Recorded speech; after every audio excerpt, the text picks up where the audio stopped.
Go on. Thank you. That's okay.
Okay, very good. So yeah, welcome from me. I'm Brian Arthur.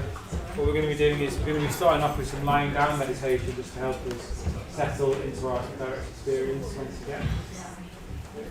So you might want to follow the example of some of your friends. This is a good posture, semi-supine posture. So you want your head that way and your legs that way. I'll turn down the lights so it's not bright for you. Yeah, welcome if you're joining us online. Starting off with some lying down meditation.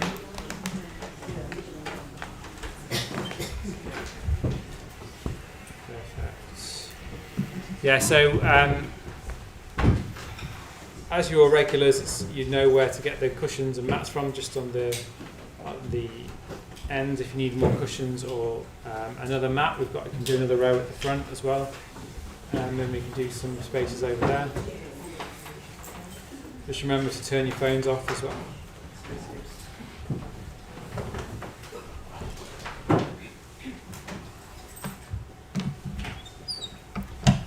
Yeah, really there's no, we say there's no way we can get to insight, to that deeper consciousness, without relaxing first. So we need to really soften the boundaries of self and let go. So this is what this is doing, just really trying to soften any sort of hardness, sense of holding on to a sense of something, resisting our experience. We know that won't work, and we know there's a deeper experience underneath the resistance. So we just start off by really starting to let go. Just imagine ourselves letting go.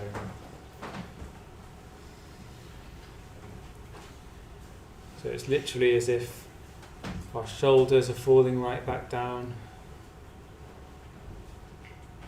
The weight of the body is sinking deeper and deeper into the ground.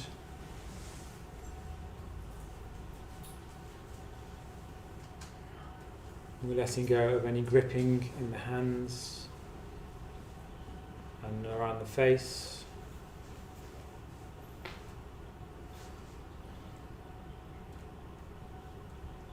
And we're just allowing our experience to be there as it is.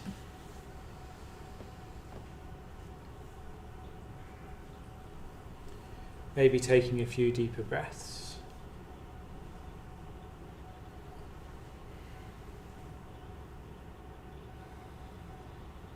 And then just letting ourselves breathe naturally.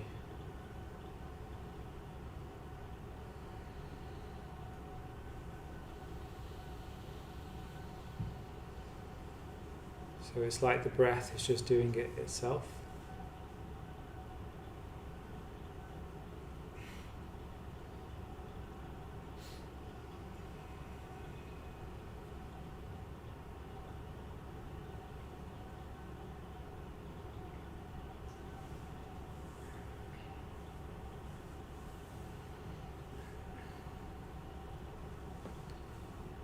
And if our mind's very distracted, that's okay, that's just what the mind does.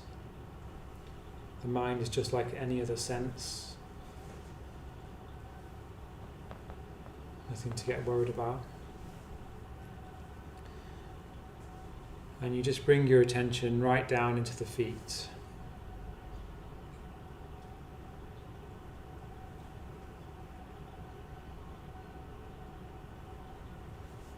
Letting the ground take the weight of our feet.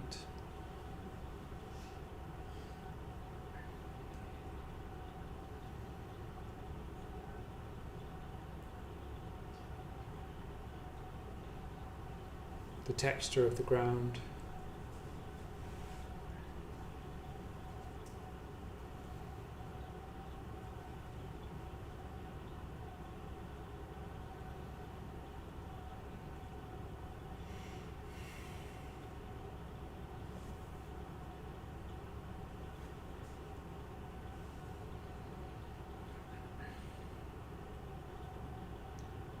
Becoming aware now of the pelvis. And you're just tuning in to the gentle rocking of the pelvis with the breath. Very subtle movements.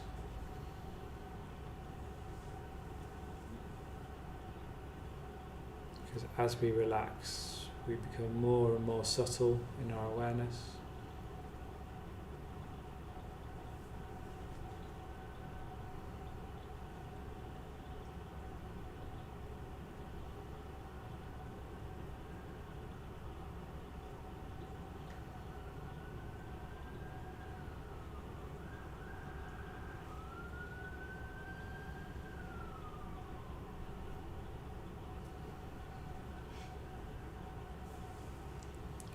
Particularly noticing the breath just below the belly button.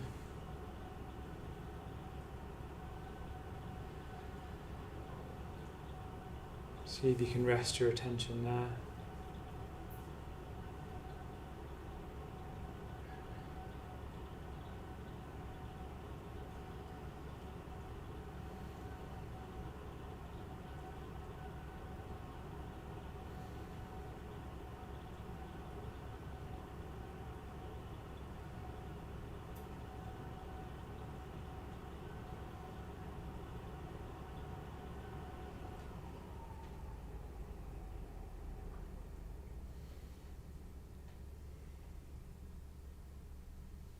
Listening to the sound of the silence.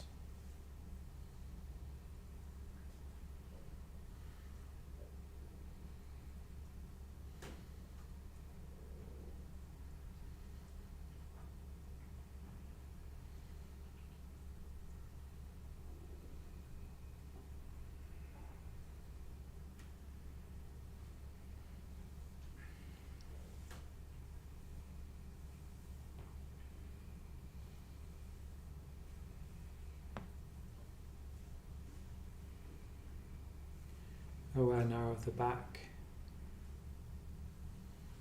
You can even imagine the spine lengthening and shortening with the breath.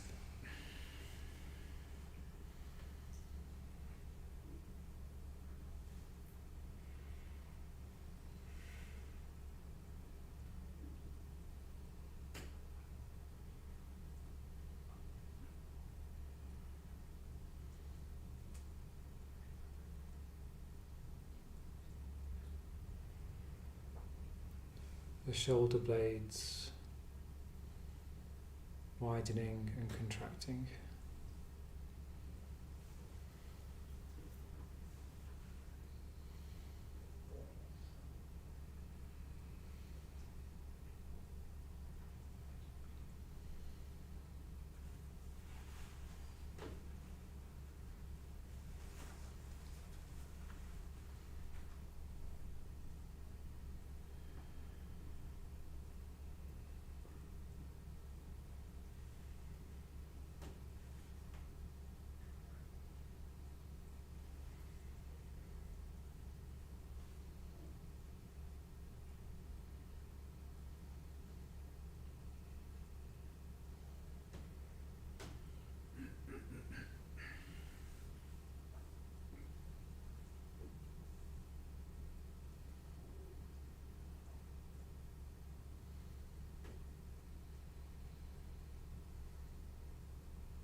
aware of the face,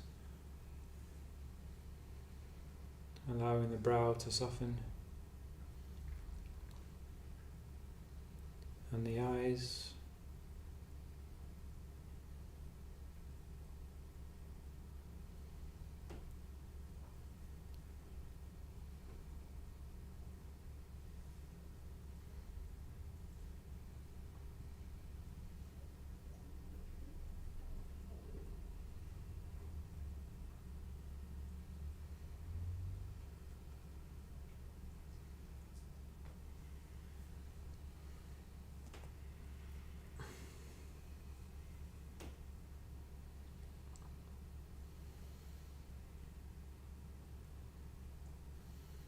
And now just tuning into the whole body breathing.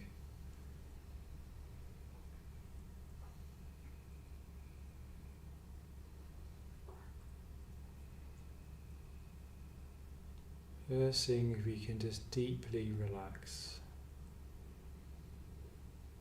each out breath, letting go of any holding, any tension melting away.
Just noticing what's happening in the mind.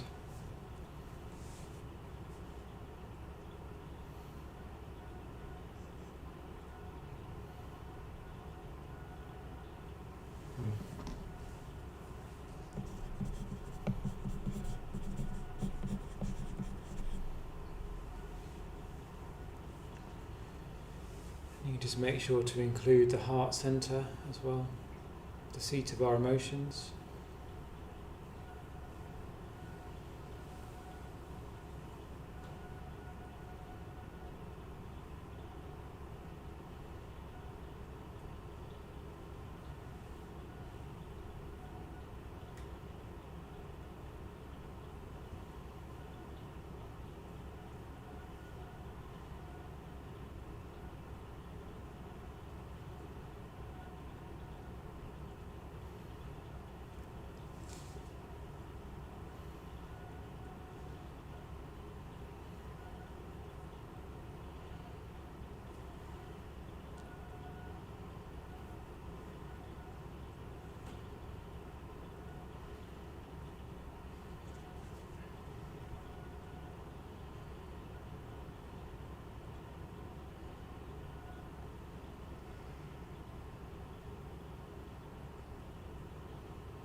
Now starting to become aware of the whole body again. The sounds in the room.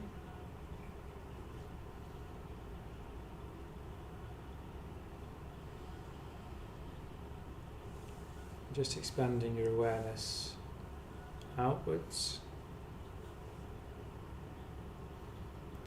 A few moments we're going to be turning over onto our side facing the shrine. Just resting there for a few moments. Then I'll say something about what we're going to do in the meditation, and then we'll meditate again.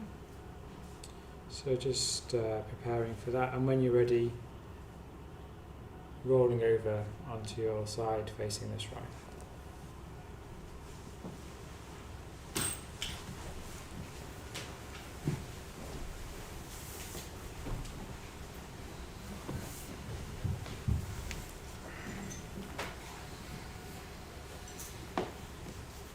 Very good.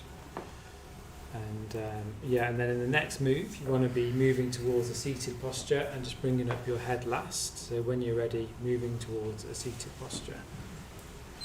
Very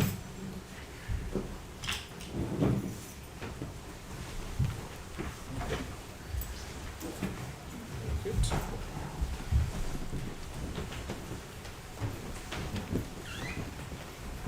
So just sit comfortably for a few minutes. I'm just going to say what we're going to focus on in the mindfulness of breathing. And then we're going to meditate.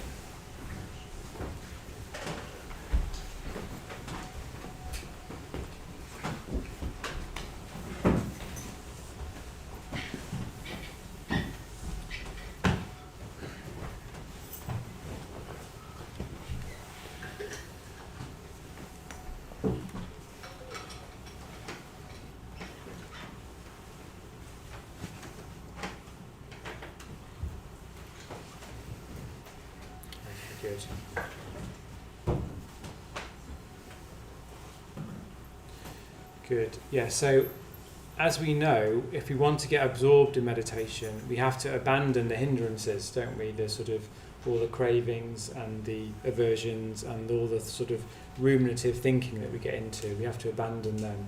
And then underneath them is what we want.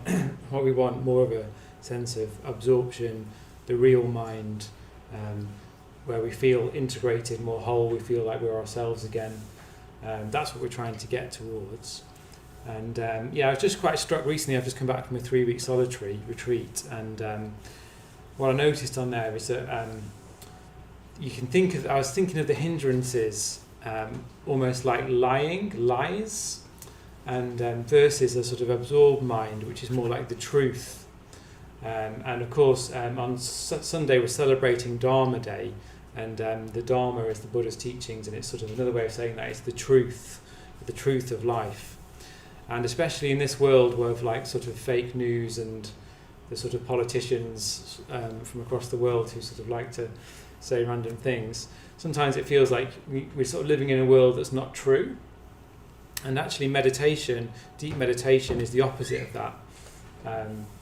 It just feels true. When you get absorbed, it just feels true, doesn't it? It feels like real again. And that's partly the relief. That's why meditation is actually considered very, very skillful, very ethical to meditate, because you're sort of moving away from any untruth, unskillfulness, and then actions that would sort of come from that. So I think maybe we can give this a go in this meditation. If a hindrance comes up, can we think of it more of a sort of, it's an untruth, it's not real? And if you look carefully, that is the case. So for example, if we get stuck in a craving, I want that thing, I wish I was with that person, I sort of, I don't like that person, I wish I'd said this to my boss, then you're sort of bargaining with yourself, and you sort of, because it's not quite true that even if you sort of followed through that conclusion, you'd get what you want from that. The hindrance is trying to tell you that what you actually want is within you already. That's the truth. It's not actually the sort of conclusion of the thought that you're going to get that will actually help you. For example, even if you think, I really can't wait to go home and have some ice cream, you'll sort of go home and have some ice cream, but it won't necessarily give you what you want. It won't sort of give you ultimate satisfaction or even that much pleasure. You have a few spoonfuls, and after a while, it's sort of a bit meh. Depends what sort of ice cream you have, of course. But anyway, the point is that we're sort of bargaining with ourselves because we can't face up to our discomfort. We can't face up to the truth that our experience is a bit uncomfortable, or our experience isn't what we want, or there's a fear there, or a pain, or something that we feel like we can't be with. So we bargain with ourselves. I don't want to be with my experience. Instead, I'll think about this thing. But actually, from a dharmic point of view, that's never going to work, overthinking about it. And in a sense, it's not true either. Like, the truth is that, and we're all capable of this, if we can come underneath the hindrances, into contact with our direct experience, whatever we're looking for in the hindrance is already there. So, looking for satisfaction, actually, if you just let go, it's already there within us. It's almost like we just need to trust that there is beauty, love, freedom, satisfaction within. And that for me is the sort of the secret, I think, of Buddhism and the teachings and the meditation, that if you just can imagine that what you think you're looking for is already somewhere within, then that's where you need to look. It's not going to be in the ice creams, in the conversation with the boss, in the anxieties, even sort of quote unquote saving the world in an activist way necessarily. It's going to be, we sort of have to solve our own inner world, and then we can sort of solve the outer world with that, and then that's how we get to the real truth. So we start off with our own truth, and then we can sort of spread truth throughout the world. So in this meditation, what that means practically, a lot of ideas there, and what that means practically is, can we, in a sense, this is always the same message, so but it's sort of a profound one. Can we keep coming into contact with that discomfort, the pain, the fear, and sort of having some forbearance with it, some patience, and in a sense imagining that there is something on the other side of that. There is that beauty, that freedom somewhere within us. I'll say in the second half I'll sort of give us some more help with this actually, but in this half I want us to sort of just test out our own experience, like, where is the discomfort? What happens if I stick with it? Does the hindrance work? Even like go into the hindrance, sure, but you might find that it makes you more tense thinking about that thing at work or whatever. So what is true? That's what we're trying to discover for ourselves. And then, can we sort of touch that absorption, that mental state that we really want? Yeah. So sort of, does that make sense? Okay, good. So let's give that a go. We'll do the mindfulness of breathing, and we'll have a good, a good chunk of time to do it. 35 minutes or so. So pace yourself, and do see now. See now if you can commit to 2 meditations tonight. So it's this meditation, a tea break, and a second one. Partly because this meditation might make you feel a bit tired, or you have to face your experience a bit, and it's quite tempting to think, I'm just going to go home. And that's fine if you do. I sometimes used to do that when I came to mental class, so I'm not going to judge you. But I always found that if I stayed for the whole time, I benefited, and if I committed at the beginning, I just found it even more beneficial, if you see what I mean. So I'll just give you that invitation to see, and I won't take it personally.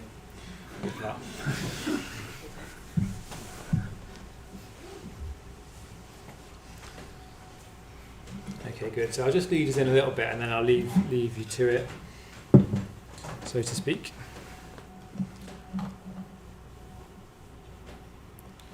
So once again, with the commitment, you're committing to working with your mind,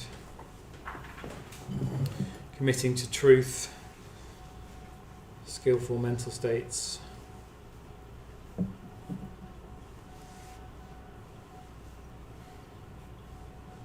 course, skillful mental states are also very moving as well, because they're releasing, and there's metta there as well.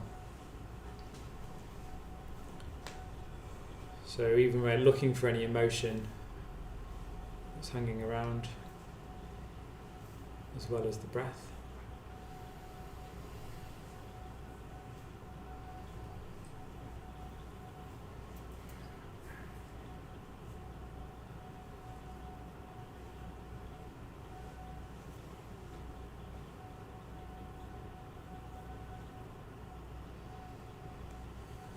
maybe just, if it's helpful, just reflecting, can I be honest with my experience? Where do I need to work? Where can I enjoy the release of the tension?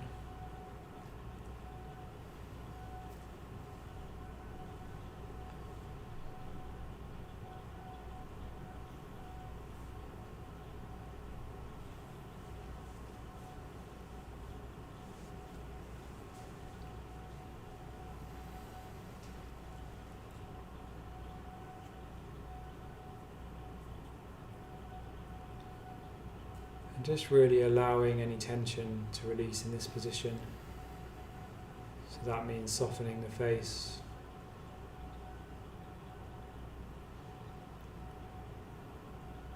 dropping the shoulders,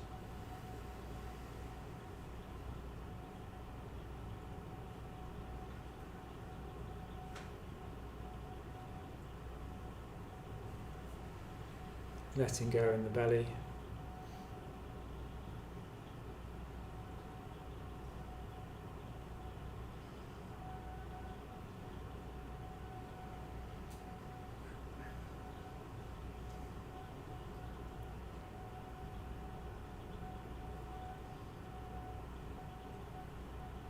Letting go in the thighs.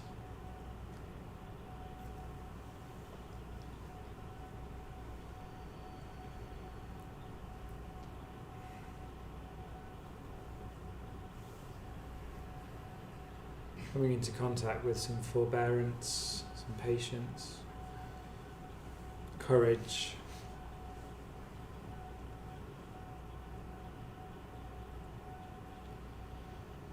To come right up close to our direct experience, the truth, as best we can. The mindfulness of breathing.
Dropping the counting. What are we telling ourselves?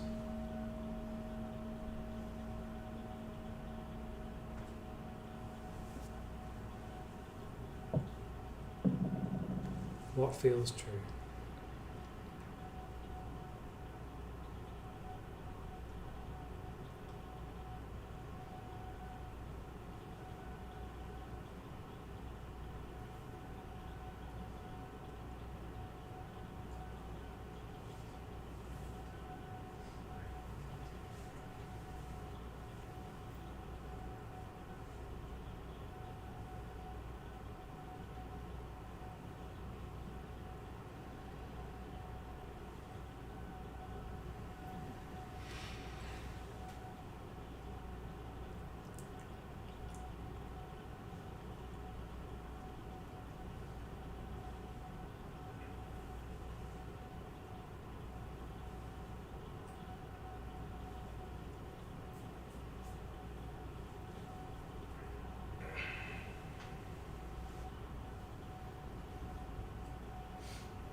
Final stage.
And now starting to relax any effort that you're making, but continuing to sit still.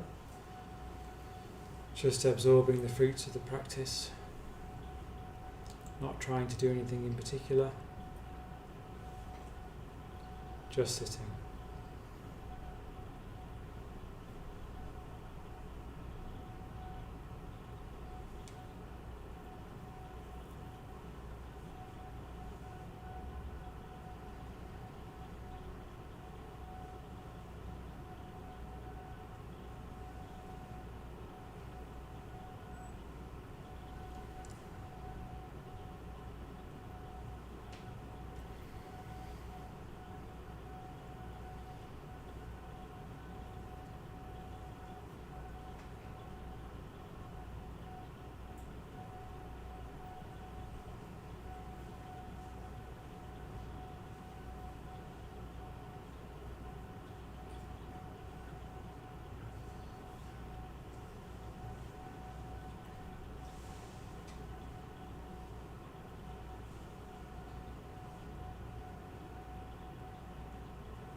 Very good.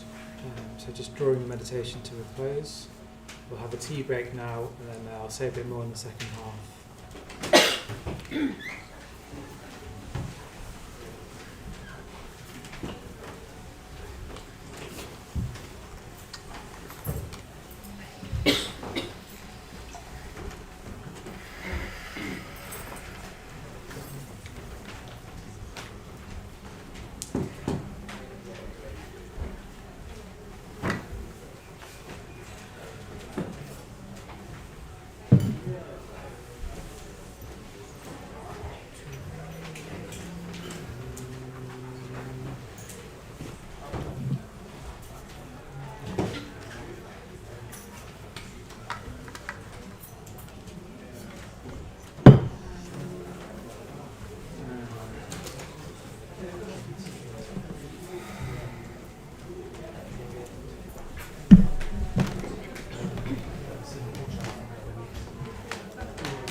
basically so pulling things towards you, very good.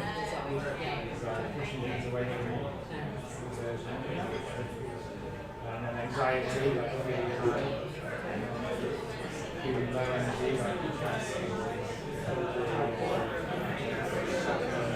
like doubt,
it's just getting what you need. So we'll start off with another meditation, just to let all those words settle, and then we'll go from there.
Good, so welcome back.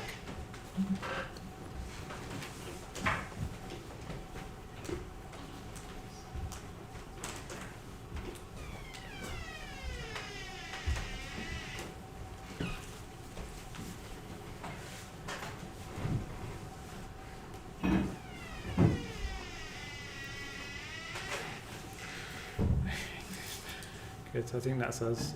So let's meditate.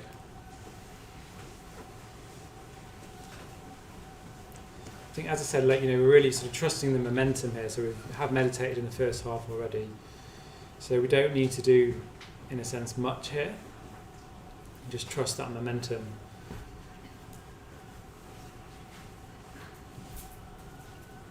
We've already sort of relaxed. So as soon as we close our eyes, we come into contact with our direct experience.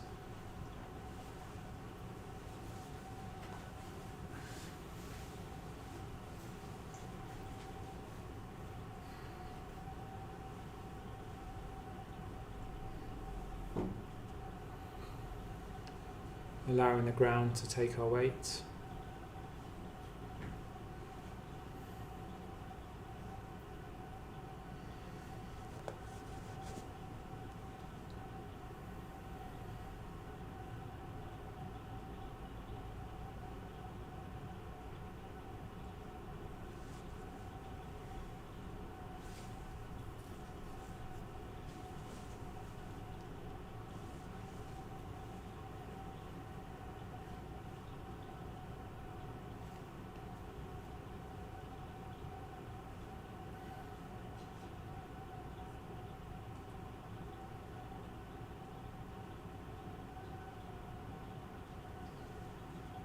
Dropping the shoulders,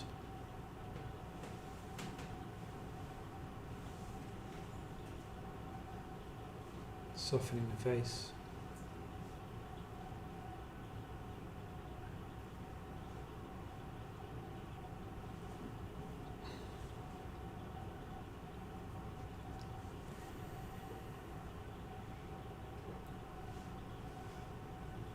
Scanning the body for any areas of tension. Just allowing the tension to melt away.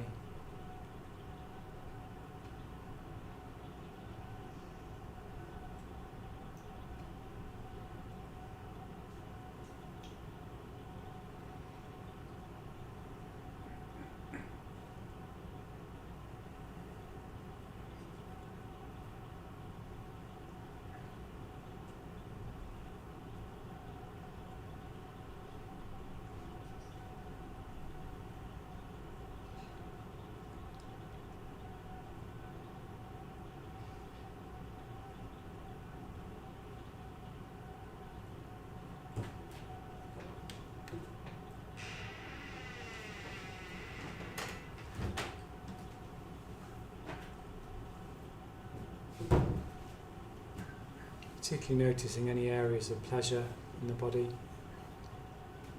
on the in-breath perhaps.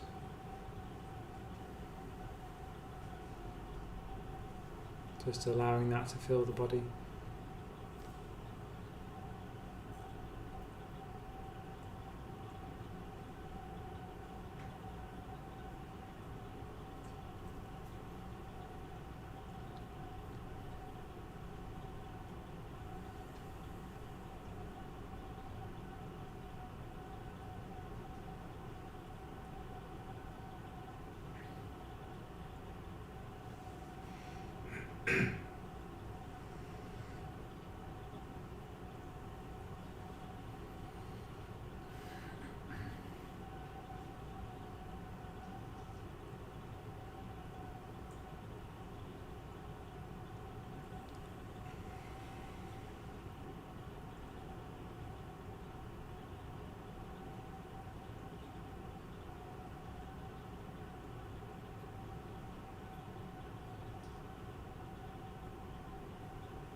Particularly noticing the breath just below the belly button.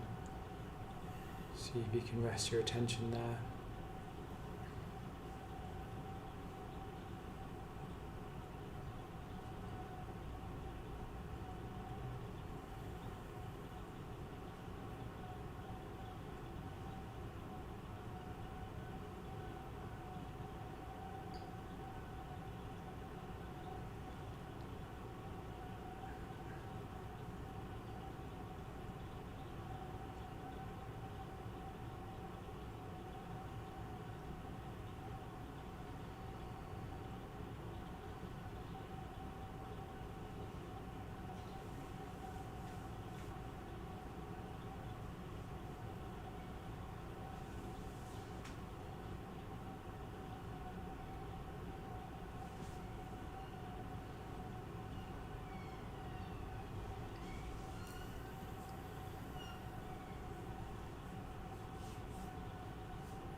So just starting now to tune into sounds in the room.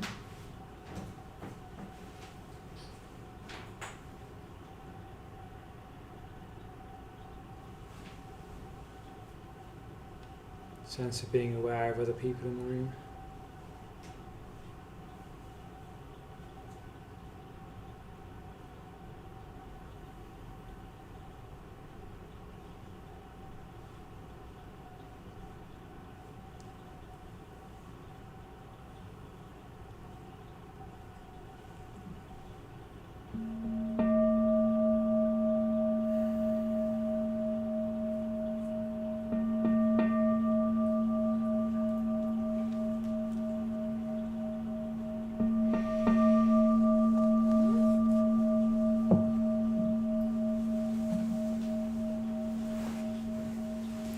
Good. So just sit comfortably, just for 5 minutes or so. I'll just say a bit more about what we're going to do, we're going to do another period of mindfulness of breathing, but I want us to sort of think in terms of how to work with the hindrances, how to get more absorbed, and particularly relating it to what I was saying in the first half to do with skillfulness and, in a sense, morality, the ethics of our mind. I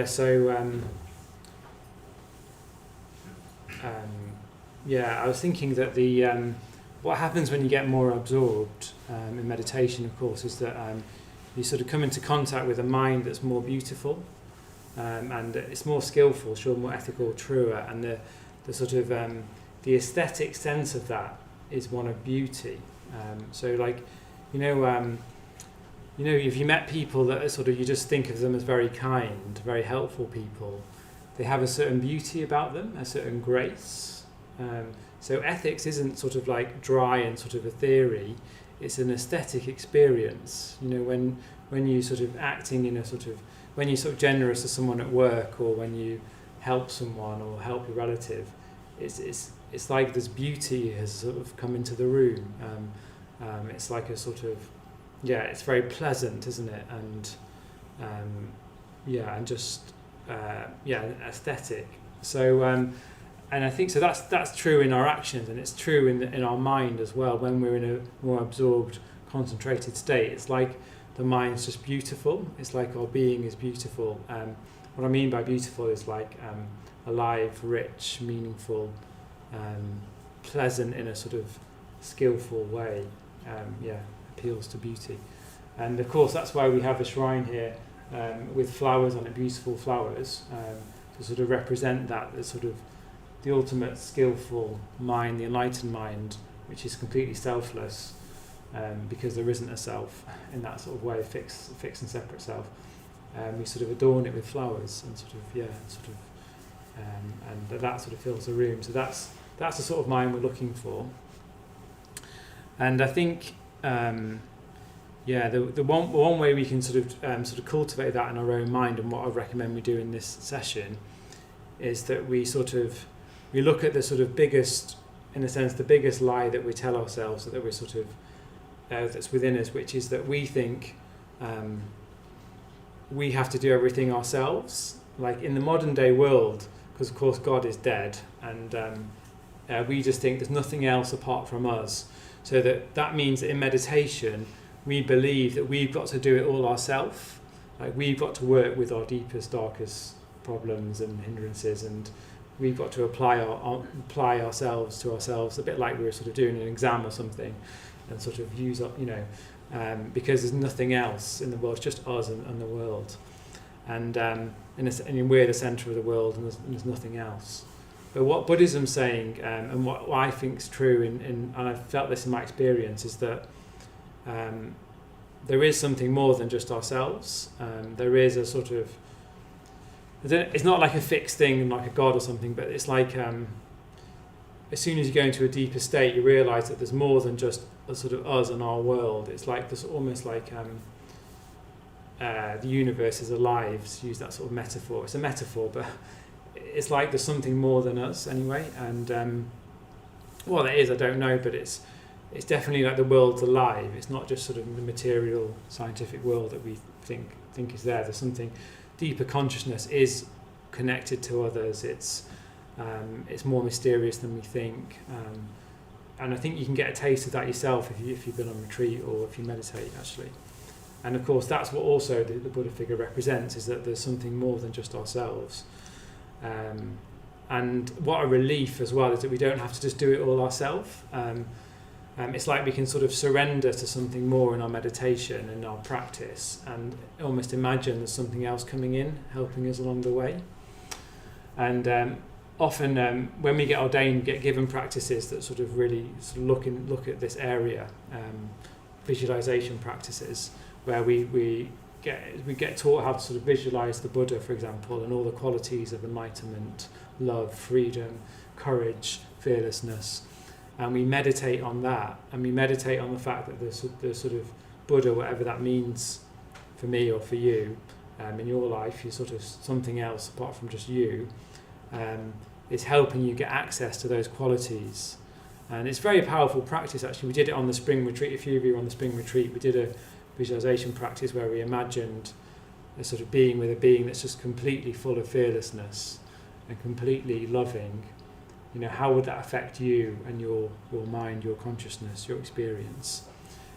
You can think of it in terms of the imagination even.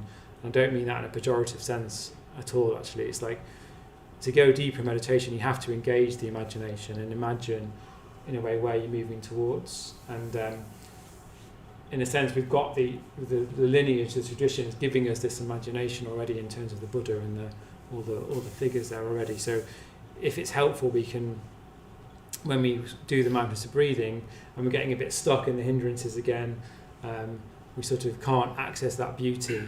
In a sense, what we do, of course, is we try and imagine that other people can give us beauty and love, and think about other people, or we think if this happened, then we'd be happy. We imagine all of that beauty, we imagine it in the hindrances. So instead of getting absorbed in hindrances, we just for example, if you wanted to bring the Buddha to mind, you'd bring the Buddha to mind, and he would represent fearlessness and love for you. And how would that feel to be in the presence of that in your meditation? Say you're stuck in the hindrance of anxiety, which I can do. I just imagine a fearless being in front of me that's got all the courage in the world, and that almost like sort of talking, that almost sends me courage from his heart to my heart. Or you're looking for love. Often there's a sort of lack of love in the world, isn't it? I feel like we're sort of chronically short of a sense of feeling loved, and that's why we act out often as well. So just imagine that there's just love there, somebody, something, some entity, the universe, the Buddha, whatever works for you.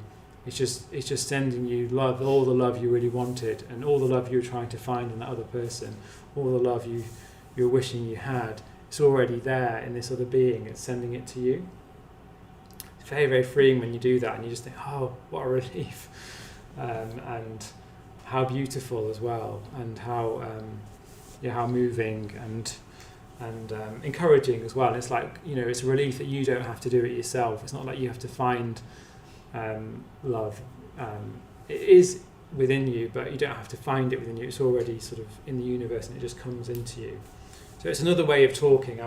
Sometimes we do say it's within you. I guess that's a metaphor, but I'm trying to talk about another metaphor here, which is that can you surrender to sort of a deeper beauty, love that's already there, and that sort of can fill you up, and give you that love.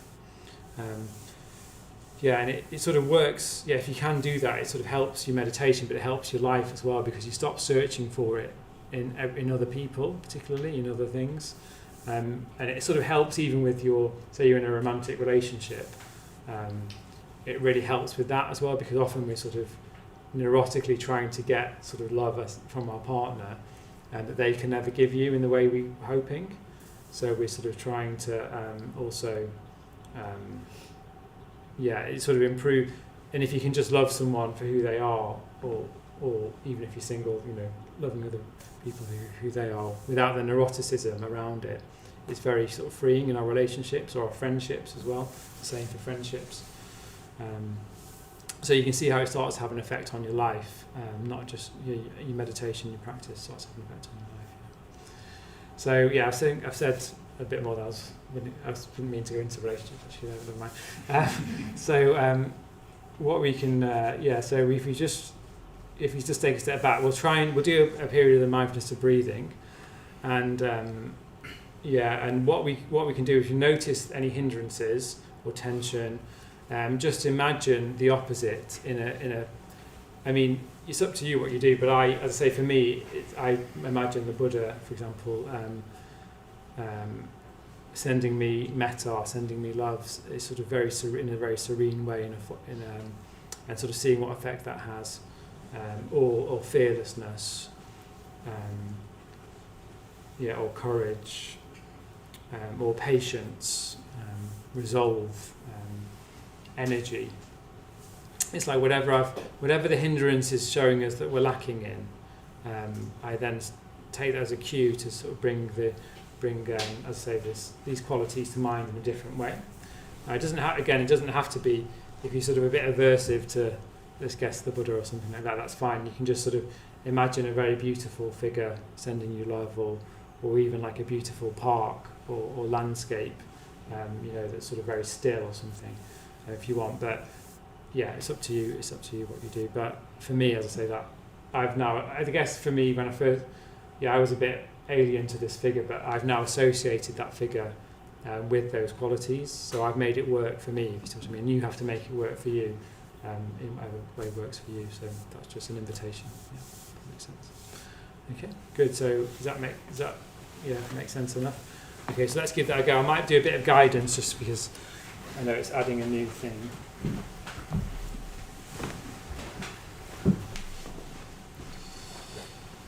And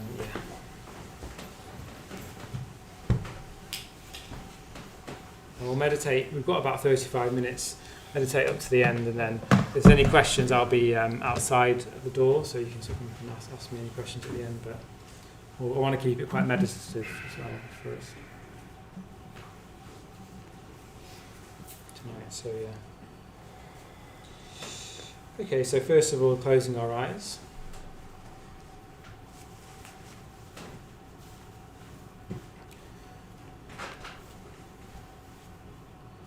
Just start off by coming into contact with the heart area in the centre of the chest.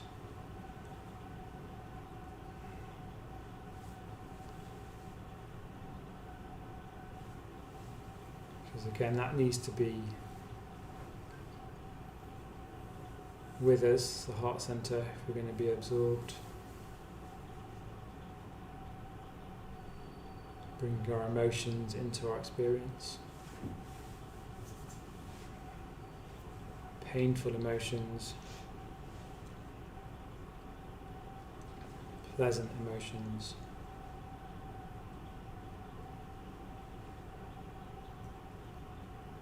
you don't need to label them either, just coming into contact with the experience of your emotions.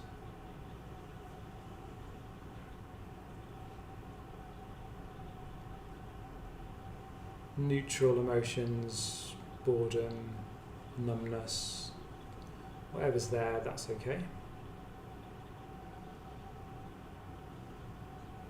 Tension.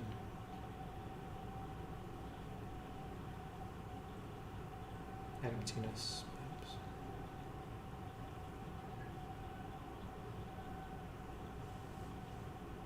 Tuning into the heartbeat, if you can, or the sense of the chest and the heart itself.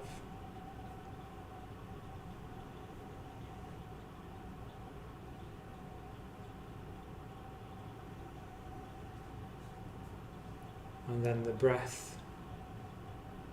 The breath is almost soothing out the emotions.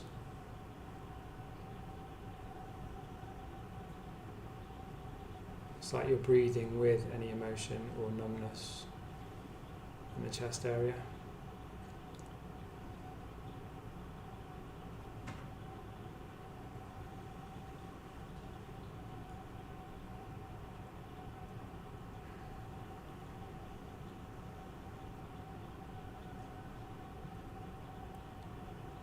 And that's where you're going to keep coming back to if your mind wanders again and again.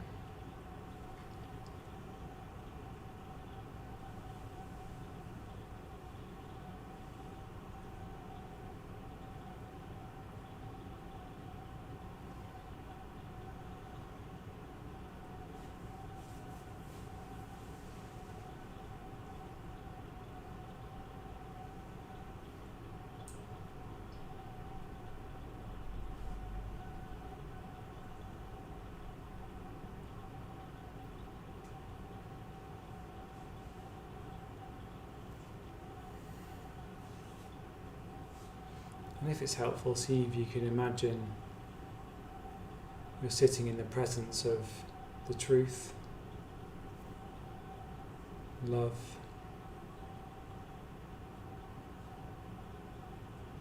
courage, strength, everything we've been searching for, and so many things is already there.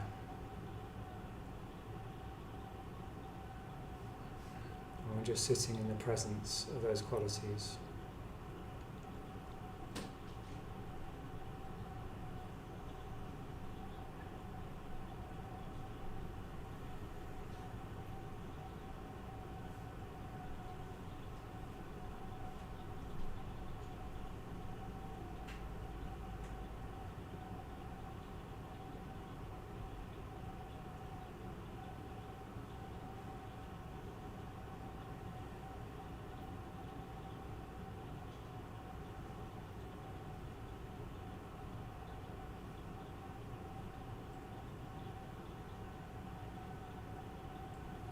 And it's as if those qualities are flowing into your heart.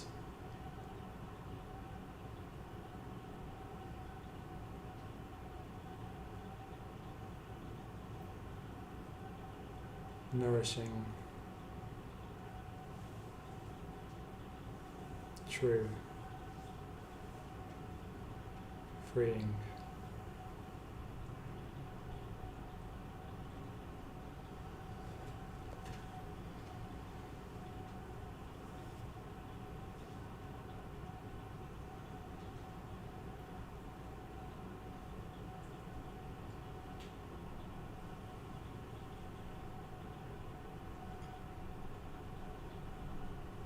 And if you're already absorbed, you can just move to the third stage of the mindfulness of breathing. If it's helpful, bring in the counting.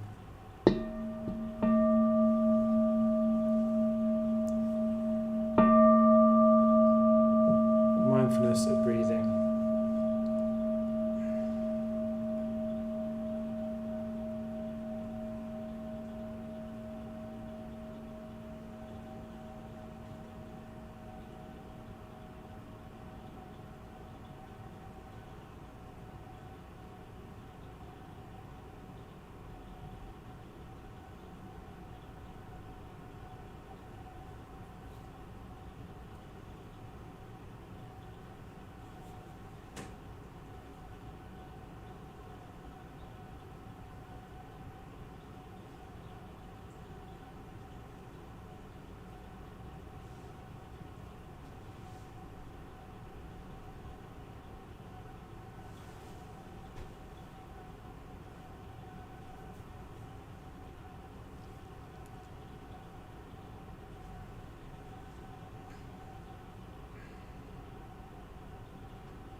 Just noticing if there's any tension in the body, and imagining sending metta or love to that area. You don't have to do it on your own, surrendering.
stage.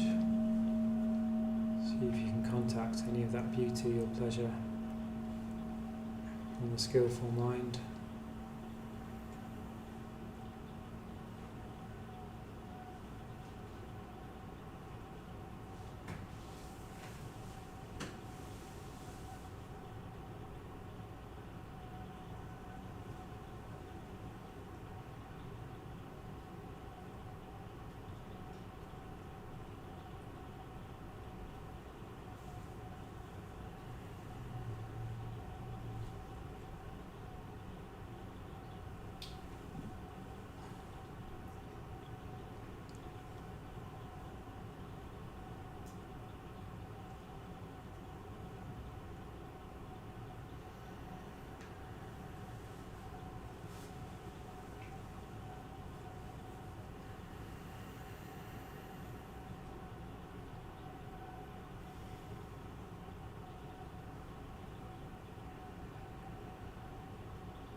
So now starting to relax any effort that you're making, but continuing to sit still, just absorbing the fruits of the practice.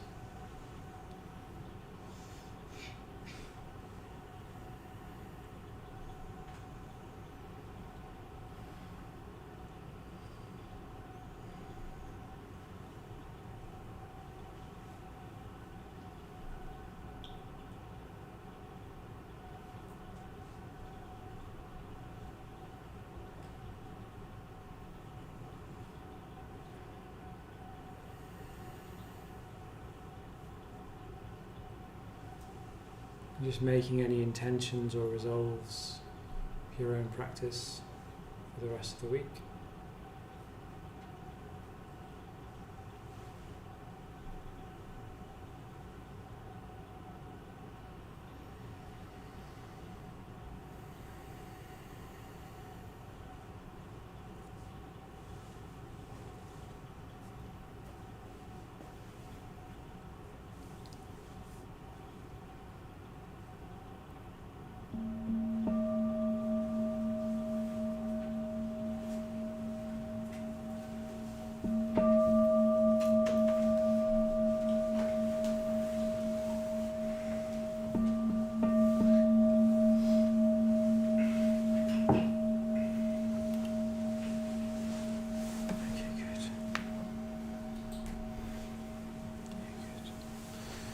Good, yeah, so just sitting comfortably.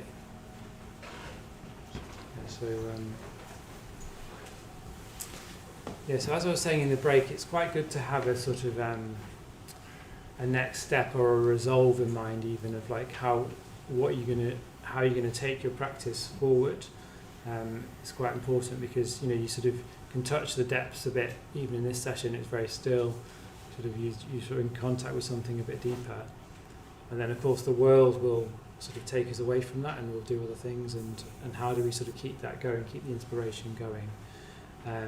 So what I suggest we do, just a couple of minutes each, is turn to our neighbour and just say how, if we've got any intentions there, to sort of take it forward, how we're going to practice this week with our meditation, what we want to do. Maybe we don't want to meditate, that's fine as well, but, sort of anything that sort of think will be helpful, just to say it out loud is quite sort of inspiring, isn't it? And the next week you can come back and tell your friend whether you did it or not, the person, or if they're not here, somebody else. But it's quite a good practice just to sort of, if anything was inspiring tonight for you and you want to take it forward, it could even be going to the gym more or something. I mean, I don't mind. It's up to you. It's your life. But obviously, I believe working on the mind and meditation is the best way to deepen your life, so that's what I'd recommend you sort of stick to, but it's up to you, it's your life.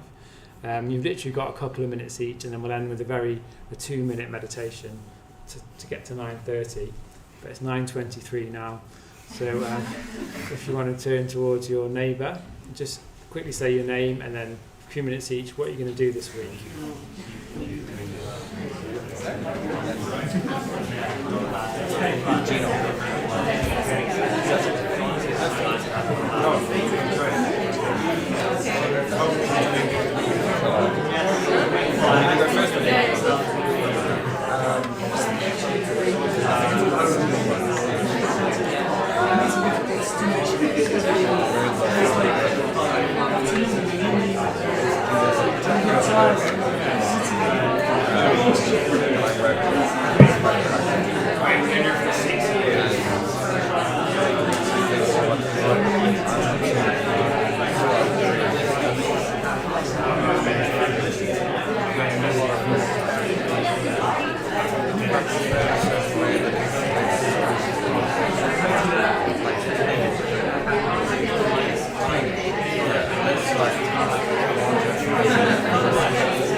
So sorry, if that wasn't enough time, you could always carry on talking outside.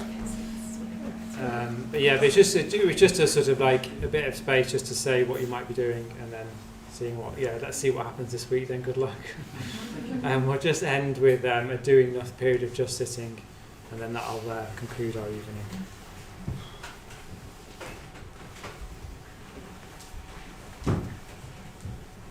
Just sitting.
Good. So that brings us to the end of the evening. So thank you very much for coming. And if you wouldn't mind just putting the mats and cushions to the side, that would be brilliant. So have a safe trip home. Good week.